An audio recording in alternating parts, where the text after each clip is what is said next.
자, 그러면 유신익 박사님까지 모시고 여러 가지 분석까지 곁들여 보도록 하겠습니다. 박사님 어서 오십시오. 예, 반갑습니다. 네. 자, 채권에 대해서 얘기를 해봤는데 박사님 일단 저희 그 대화 보면서 어떻게 보셨어요?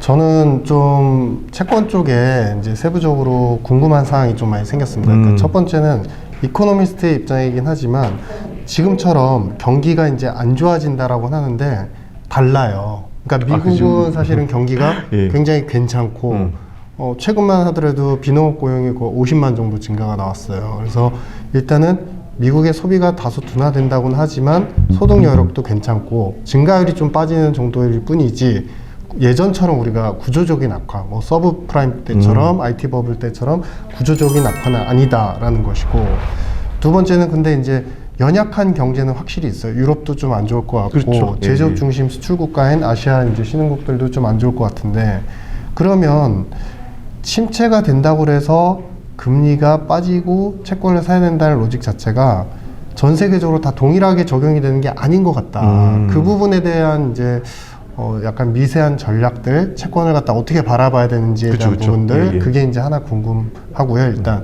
그 부분부터 일단 좀. 예, 예. 일단 기본적으로는 저도 경기 판단이라든지 경기 진단과 같이 이제 채권 투자 전략을 제시하긴 하는데, 기본적으로는 채권 쪽 같은 경우는 주식에 비해서는 상대적으로는 일종의 이슈라든지 재료에 대한 선이 좀 굵습니다. 그러니까 어떻게 보면 침체가 얼마나 올지 아니면 얼마나 안 좋아질지에 대한 부분도 중요하긴 하겠지만, 경기 사이클상으로 보게 된다라고 하면 어쨌거나 큰 방향에서 꺾이고 있다는 건 분명해 보이는 것 같고요. 무엇보다도 지금의 이제 긴축 사이클이 이제 거의 1년 동안 지속되면서 경기 사이클이나 아니면 전반적인 채권 가격에 대한 결정 요인들을 중앙은행이 직접적으로 많이 만들어줬다라고 하는 거죠. 그러면 그런 과정들이 누적돼서 채권 쪽의 가격이 떨어지는 행위들을 반복했고, 그게 어느 정도 일단락 되게 된다라고 하면 반대로 그런 반대급부들이 만들어지겠다고 했을 때, 그리고 앞서 말씀드렸던 경기 둔화 스토리가 같이 결부가 된다라고 하면 크게 봤을 때는 채권을 사야 된다는 논리들은 여전히 유효하다라고 생각을 합니다. 물론 지역별로라든지 편차가 좀 있긴 합니다만 기본적인 헤드라인은 올해 중에는 작년에는 채권을 많이 못 사는 국민이었다 라고 한다 그러면 올해는 반대로 그 과정들이 되돌려져서 살 수 있는 국면이다라고 저는 그렇게 해석을 하고 있습니다. 제가 저도 고민하는 사항 중에 하나인데, 이게 이제 좀 쉽지 않은 질문일 수 있어요. 그러니까 뭐냐면 앞으로 미국을 제외하고, 뭐 미국도 좀 둔화가 되지만 전 세계적으로 경기가 이제 다 연약화되고 둔화가 되는 건 사실이잖아요. 기정사실이에요. 그러면 지금 앞으로 둔화가 되는 국가들이 과연 금리 가지고 경기를 갖다가 조절할 것이냐, 아니면 재정으로 조절을 할 것이냐. 이게 두 개가 비슷한 것 같지만 다른 얘기거든요. 그렇죠. 왜냐하면 재정으로 뭔가 다시 부양을 한다라고 한다면은 채권을 발행을 해야 되고, 발행을 하게 된다는 거는 보통 일반적으로 금리가 올라간다는 거예요. 근데 예전처럼 이제 발행을 하면서 그 금리가 올라가지 못하게 또다시 채권을 갖다가 좀 이제 연준이나 중앙은행에서 사주는 이런 거는 사실은 이제 코로나로 이제 거의 끝났다고 보는 게 정설이거든요. 그래서 그런 거를 본다면 오히려 재정 쪽으로 경기 부양에 더 힘이 실린다면 금리가 좀 올라갈 가능성이 있지 않을까? 뭐 이런 건 어떻게 보시죠? 칠 수 있죠. 특히나 우리나라도 이제 코로나 때 금리를 내린다 하고 동시에 추가 경제원 예산 편성할 때 채권 발행 요인들이 더 늘어나면서 금리가 상승하는 요인과 금리가 하락하는 요인들이 교차했다고 한다 그러면은 아마 정책에 대한 접근이라든지 아니면 이슈에 대한 접근을 좀 차별적으로 봐야 될 것 같아요. 얼마나 어떤 정책을 필 때 사람들한테, 경제 주체들한테 편안하게 접근할 수 있는 이슈가 될 수 있는지 차별적으로 봐야 된다는 생각들인데요. 지금은 재정과 관련했을 때는 사실상 재정을 공격적으로 늘리기는 쉽지 않아 보입니다. 결국은 코로나 때 워낙 돈을 많이 풀어놨었고, 물론 그 이전에도 꽤 재정에 대한 건전성이 떨어졌고 돈을 많이 풀었다는 인식이 있었는데, 코로나 때가 어떻게 보면 엄청나게 분수령을 만든 거지 않습니까? 지금 국면에서 다시 한번 무슨 경기 부양을 위해서 돈을 풀겠다, 정부가 채권 발행하겠다라고 하게 된다라고 하면 반론이 만만치 않을 것 같아요. 결국 그런 과정들 속에서 결국은 경기를 부양을 한다거나 경기가 둔화됐을 때는 끌어올릴 힘이 있다라고 하면 정책의 선택 여지가 오히려 통화정책 측면에서는 유효하다고 보고 있거든요.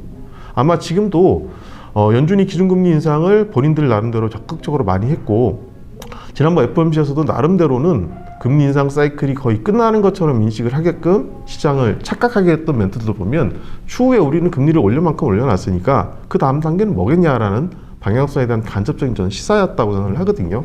그래서 굳이 뭐 경기 부양을 해서 어떤 정책을 펴야 된다라고 하면 재정과 통화 정책이라고 따지면 재정은 상당히 밀어붙이기에는 만만치 않은 저항 세력들이 있을 것인데 통화 정책 같은 경우는 그간의 금리를 많이 올려놨으니 그걸로 인해서 어느 정도는 몇 번 꽃감을 빼먹어도 되겠다라는 인식들이 있다고 한다 그러면 선택적인 여지에서 보게 된다고 하면 오히려 재정보다 통화 정책이 좀 더 여력이 있지 않겠냐고 저는 생각을 하고 있습니다.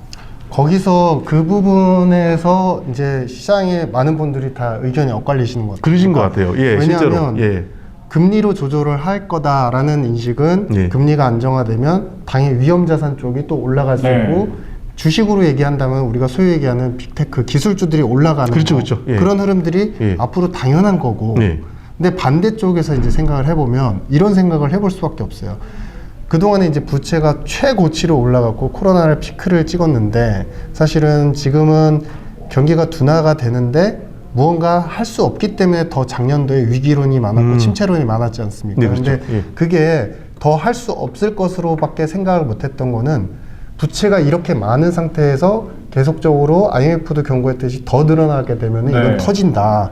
이건 돌이킬 수 없다. 그러니까 예, 예. 결국 전 세계가 미국뿐만 아니라 유럽 뭐 신흥국 뭐 다 할 것 없이 부채를 적정하게 조정을 해야 되는 입장인데 그렇죠. 예. 이걸 갖다가 금리를 갖다가 경기가 꺾인다고 또 인하를 해버리면 네, 예. 부채 조정이 안 나타난 상태로 그렇죠. 부채는 쌓인 상태로 코로나의 어떤 그 데미지의 부채가 계속 연간 누적되는 거죠. 예, 예. 그래서 그쪽을 바라보시는 분들은 이러다가는 결국엔 터진다. 아, 예. 그런 쪽에 팽팽한 상황인 것 같아요. 맞습니다. 그래서 예. 어떤 견해를 갖고 계십니까? 사실 두 의견 다 어떻게 보면 동일한 얘기 같아요. 예를 들어서 재정을 투입해서 금리를 올리게 된다라고 하면 주식시장의 논리를 보게 된다면 전통주라든지 자산을 많이 갖고 있고 현금 흐름이 기본적으로 탄탄했던 성장성보다는 당장 돈이 되는 기업들 위주로 성장을 하게 될 것이고요. 반대로 금리를 내리게 된다고 하면 빅테크나 테크 기업들 위주로 날아가게 될 테니까 어떻게 보면 산업별로 선택을 한다는 측면도 있긴 있겠죠.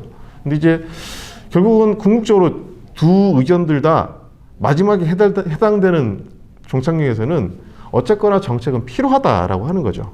경기가 안 좋아졌을 때는 정책의 역할들이 어떤 식으로 필요하다라는 쪽에서 해석을 해보게 되니 상대적으로 이쪽이 더 필요할 것 같다, 이쪽이 더 강할 것 같다라고 인식을 하게 되는 부분들인데 저는 그런 논리에서 출발을 해보게 된다고 하면 그 논리 자체가 내용 자체라든지 주장하는 바는 다르겠지만 저는 궁극적으로 같다고 봐요. 정부가 아니면 통화당국이 어떤 식으로 간에 경기 부양과 관련된 책임을 걸머줘야 된다라고 하는 거고 그 책임에 대한 전가가 이쪽으로 되는 거냐 이쪽으로 되는 거냐 차이가 있다라고 생각을 하긴 하는데요. 뭐 가장 좋은 건 그거겠죠. 정책이 필요 없는 경제 상황이 가장 좋을 거긴 한데 어쨌거나 경제가 안 좋아진다라는 인식들이 점점 커지고 있고 그 과정에서 어떤 식으로든 정책이 들어가야 된다라고 생각하게 된다라고 하니까 뭐 저희가 갑론을박을 하는 그 과정들 자체가 벌써 그만큼 경기가 안 좋다는 방증인 것 같습니다. 박사님 생각은 어떠세요? 어떤 정책 같은 게 필요하다고 보시는 건가요? 그 당장의 어떤 그러니까 4년, 5년의 주기의 그 사이클을 보면은 필요할 것 같고 그 다음에 어떤 정책 위반자든지 자신이 정책 위반자로 있을 때 정부 관계자든 아니면 중앙은행 관계자든 정책을 시행할 것 같아요. 왜냐하면 여기서 무너뜨린다라는 것을 자신이 초래하는 거는 자신의 어떤 레퓨테이션 자체에 대해서도 굉장히 데미지가 크기 때문에 현재를 유지하고자 하는 노력들은 굉장히 빠르게 이어나갈 것이다. 근데 저는 개인적으로 이제 회의론적인 부분에 좀 많이 무게중심을 갖고 있는 것이 긴 시점에서 보면 우리가 통화 유통 속도라고 합니다. 그러니까 뭐냐면은 돈과 GDP의 규모를 가지고서 이 나라의 경제에서 돈이 얼마나 잘 돌고 있느냐라는 이제 통화 유통 속도 의미가 있는데 전 세계가 지금 그 서프라임 위기 이후에는 그 돌아가는 속도가 우리가 이제 GDP만큼 돌아간다라고 치면은 한 1배 정도라고 보통 얘기를 하거든요. 근데 이게 1배에서 다 떨어지고 있습니다. 그렇죠. 전 세계가 다 떨어지고 있습니다. 예외가 없습니다. 물론 이제 미국 같은 경우는 잠깐 작년 2년 동안의 경기가 너무 좋았기 때문에 그 유통 속도가 살짝 올라가는 흐름은 보였어요. 근데 추세선상으로는 다 떨어지고 있다. 그렇죠. 지금 참고로 말씀드리면은 그 일본 같은 경우가 0.4배, 5배. 그러니까 푸는 돈의 절반만큼만 지금 성장을 하고 있는 상태인 겁니다. 그러니까 저는 이제 어떤 생각들을 하냐면 물론 긴 관점의 이야기이긴 하지만 이게 전 세계가 돈에 중독되어 가는 상태다. 그러니까 돈으로서 사실은 이제 필요한 곳에 어느 정도의 성장을 일으키고 그것으로 선순환이 되면은 경제가 발전한다, 이런 것들이 논리적으로 맞는 얘기인데, 오히려 지금 돈들은 필요한 곳에 들어가지 않고 무분별하게 돈이 다 뿌려져 있는 상태에서 이러한 경제 체계를 유지하기 위해서 그 다음엔 더 많은 돈이 필요하고 그 다음엔 더 많은 돈이 필요하고 계속 어떤 지렛대 효과가 계속 일어나는 그렇죠. 것 같다. 예. 그래서 그런 부분에서 우리가 항상 투자는 하시되 이러한 이제 구조적인 리스크가 있다라는 거는 알고 가자. 뭐 이런 관점에서 저는 좀 회의론적인 부분도 인식이 필요하지 않나 생각을 하고 있습니다. 네, 저도 상당 부분 동의하는데요. 일단은 화폐 유통 속도가 떨어졌다는 얘기는 돈을 푸는데 예전만큼 약발을 안 만다는 의미를 갖고 있는 거잖아요. 그만큼 중독되다 보니까, 중독되면 그 중독된 부분들을 상쇄시키기 위해서는 더 많은 돈을 풀어야 된다라고 하는 거죠. 그런 과정들이라서 경제를 장기나 구조적인 이슈에서 보게 된다고 하면 이런 일종의 금단 현상을 잘 버티고 가는 게 좋긴 하는데, 아까 이제 말씀드렸던 것 중에 너무 동의하는 것 중에 하나가 내 임기 중에서는 그런 일이 안 벌어졌으면 바란다라는 거죠. 명성을 위해, 평판을 위해. 그러다 보니까 항상 이게 정책을 이완하시는 분들도 그런 딜레마에 많이 있는 것 같고, 그걸 이제 저희가 신호로 받아들여서 분석을 해야 되는 저희 같은 입장에서 보게 된다고 하더라도, 이게 당위론과 당장 지금 시점에서 해야 되는 것들 상황 자체가 상당히 엇갈리니까 상당히 어느 한쪽에 손을 들기가 쉽지 않은 것 같아요. 근데 기술적인 관점에서 보면 정책이 필요 없는 경제가 가장 좋은 경제겠죠. 네. 오늘 저도 이제 우리 공동락 채권 부장님께 많은 얘기를 들었고, 이제 제가 이제 들은 얘기로 요약을 해보면 단기적으로 채권은 관심에 둬야 되고 네, 투자는 그렇습니다. 해야 되는 거고, 예. 금리가 조금 튈 때 하는 거는 맞다. 예. 근데 이제 다만 이제 저의 관점은 이제 참고로만 생각하시고, 기조적으로는 지금 돈에 중독된 상황이니까 이게 경제 구조적인 현상이나 채권 시장의 구조적인 현상 자체가 녹록치는 않다. 사실은 버블이 좀 껴있다. 이 정도로 좀 참고를 해주시면 감사하겠습니다. 네. 제가 궁금한 게, 그러면 개인 투자자들 지금 어쨌든 주식 관심 가지려는 사람 많고, 뭐 부동산도 지금 사야 된다, 뭐 여러 가지 사야 될 게 많다라고 하잖아요. 그러면 지금 뭘 사야 되는 거예요? 가장 안정적이고 조금 괜찮은 거, 채권 전문가시니까 나는 채권을 가장 추천해, 이런. 저는 채권 애널리스트라서 채권을 말씀드리는 게 아니라 네. 상대적으로 특히 재테크를 한다거나 자산을 운용할 때 보면 이게 그게 있는 것 같아요. 절대적인 수익률도 달성하는 게 중요하긴 합니다만, 그 수익률을 달성하는 과정에서 그 사람이 감당해야 될 수 있는 정신적인 비용, 만만치 않은 것 같거든요. 변동성. 만만치 않은데, 채권 같은 경우는 저도 뭐 좀 이따 이제 문자가 또 올 겁니다. 네. 한 달 정도, 그러니까 일주일 정도 전이면 금리를 이제 이자를 지급했다라고 하는 문자가 띠링띠링 옵니다. 그러면 그 문자 받고 나면 그 채권을 사고 싶은 생각이 전혀 없어지거든요.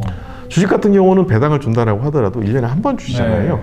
이제 많이 좀 늘려서 분기 배당까지 말씀 많이 하시긴 합니다만, 실제로 뭐 분기 배당까지 우리나라에서 아주 적극적으로 하는 기업들은 거의 없다고 전제를 해보면, 우리나라 채권 시장에서 회사채 같은 경우는 분기마다 이자를 한 번씩 주시거든요. 네. 심지어 월 이표도 있습니다. 월 이표도 있기 때문에 그거는 한 달에 한 번씩 이자를 주는 거거든요. 그러면 그 문자가 온다라는 띠링띠링하는 문자를 한번 받게 된다라고 하면, 굳이 내가 채권을 팔아야 될 필요가 있겠어라는 생각이 들더라고요. 그러니까 상대적으로 그걸 받으면 되게 안심이 되고요. 주식은 상대적으로 문자를 받는 빈도가 훨씬 덜 할 테니까 중간에 뭐 해야 될 것 같잖아요. 근데 채권 같은 경우는 문자 왔으니까 또 이자 주시겠지 갖고 있으면은 또 이번 달 넘어가고 다음 분기 지나가고 그러다 보면 1년이 금방 지나가니까, 운영하시는 분들, 특히 자금을 돌리는 입장에서 보게 된다고 하면 정신적인 스트레스는 확실히 채권이 좀 덜하다는 말씀을 드릴 수 있을 것 같아요.